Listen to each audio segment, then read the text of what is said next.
welcome to this week's engineering announcements for the radio and television trade. Following the opening of BSB's public service on the 29th of April, we have another visit to the IBA's Uplink at Chilworth, now fully operational. On the radio front, a new community station for Birmingham. And in transmitter news, details of a new television relay, Roos in Cumbria. But first, the Chilworth Uplink.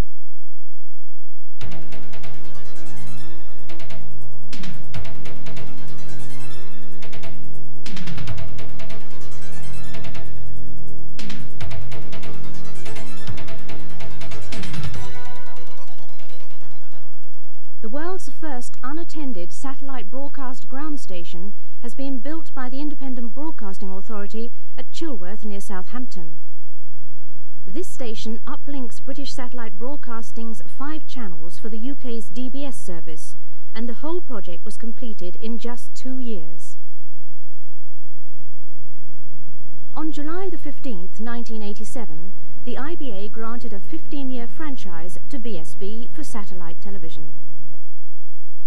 The spacecraft specification required a minimum signal power of 59 dBW to be directed towards defined locations on the periphery of the service area. This level was chosen carefully to encourage a commercially attractive satellite design, capable of continuous transmission during satellite eclipse periods. These occur for about 80 days a year and could otherwise disrupt the programme schedules. The Hughes Aircraft Company was selected by BSB to provide 2 HS-376 satellites with 110-watt travelling wave tube amplifiers for each channel. A Delta rocket launched the first satellite in August 1989, with the second scheduled for about a year later. The satellites are to operate from a geostationary orbital position of 31 degrees west, and the pointing accuracy and antenna performance is quite stringent to minimise the risk of interference to other services. After a period of specification and tendering, the greenfield site at Chilworth became a scene of intense activity following the start of building work on the 21st of March 1988. The foundations were laid for the large antennas and MAC equipment building, which was progressively made ready for the technical equipment by the autumn of that year.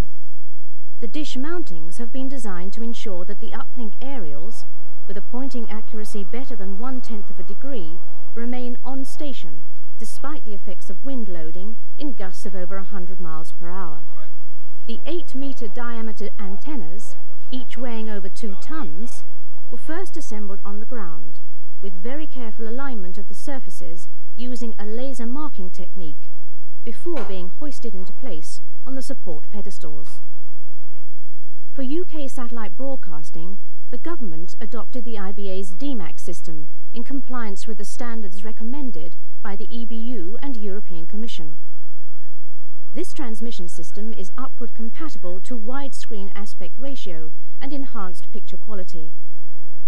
MAC signals are also suitable for the conditional access and Eurocipher systems used for picture scrambling. The DMAC encoders accept analog vision and sound signals fed by fibre optic links from BSB's studios in London. In addition to these, there are data and teletext inputs. As the whole station is designed for unattended operation, the encoders are arranged with 1-for-1 redundancy between the main and standby equipment. Automatic changeover is initiated by the DMAC encoder controller when any degradation is detected in the performance of the main equipment. The uplink was completed for operation on channels 4, 8 and 12 in September 1989. Equipment for channels 16 and 20, the 4th and 5th channels, has since been added, and test transmissions on all 5 channels commenced in February 1990. Situated in the basement of the MAC building, there's a highly secure 200 kVA uninterruptible power supply to ensure smooth continuous operation of all the uplink equipment, even during short breaks in the main supply. Batteries can support the power for breaks of up to 30 minutes, but there are also 3 Rolls-Royce diesel generators capable of producing 1¼ megawatts, which normally start immediately there's a mains failure.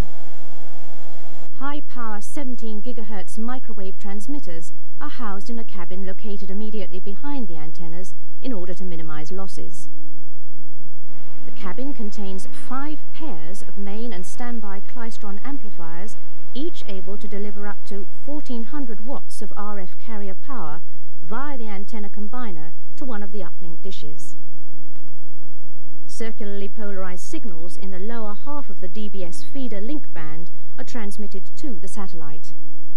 Also included in the cabin is a sophisticated in-orbit test system specified by the IBA to allow a visiting technician rapidly and accurately to check the condition of each of the transmission paths through the uplink and the satellite transponders on any of the 5 operating channels.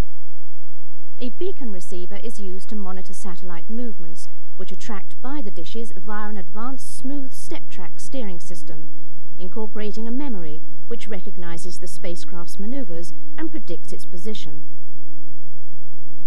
With a dish of this size and a beam width of only 0.14 degrees, precise direction is essential. To overcome any reduction in gain due to ice and snow on the antenna's active surfaces, 30 kilowatts of space heating has been built into each of the dishes. Warm air can also be blown across the feed horn to prevent icing. A pair of uplink antennas have been installed to ensure continuous service during maintenance periods. When both satellites are in orbit, the first dish will normally illuminate one of the satellites with 3 channels, while the remaining 2 channels operate via the other dish, which tracks the second satellite. The satellites will also be tracked by BSB's telemetry and control dishes, which are used to monitor the condition of the payload and transmit commands to the satellites to ensure that they remain within their 75-kilometre box in space. The Chilworth Uplink, now fully operational, is located in a natural bowl which provides screening against interference. 114 IBA engineering staff contributed to this project, and its completion, within a timescale never before attempted for a satellite ground station of such an advanced nature and complexity, marks the beginning of a new era in satellite television.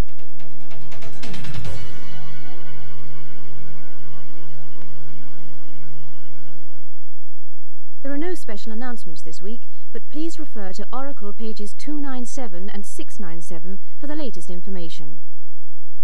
Community Radio next, and in Birmingham, Buzz FM is due in service next Monday, that's the 14th of May. Buzz aims to provide a sophisticated music-based service for a unified audience of multi-ethnic adults by day, with specialist interest programs each evening for a potential audience of just under 1 million. Just one television relay this week, and that's in Cumbria, where a new station has been built at Roos, a mile to the east of Barrow-in-Furness, to improve UHF coverage for an estimated population of 580 in the Roos area. A further 300 people presently marginally served by Winter Hill, Milham Park or Dalton could also benefit from the new relay. Because of severe channel constraints, it has been necessary to employ both vertical and horizontal polarization in different directions from this site. Granada and TVAM will be on channel 29 and channel 4 on 39. The aerial group is W, with vertical polarization to the west of the site and horizontal in other directions. Roos is now on the air. And that's all for this week, but do get in touch if you have any technical queries on independent broadcasting. Our address: Engineering Information, Independent Broadcasting Authority, Crawley Court, Winchester, Hampshire, SO21 2QA. Our telephone number is Winchester, that's 0962 822 444. Office hours are 8:30 to 4:30. At other times there's an answering machine. And don't forget our link line number at a local rate from anywhere in the country: 0345 07 8787. Well, we hope you'll join us again next Tuesday. But in the meantime, from me, Janet Salkeld, goodbye from Crawley Court.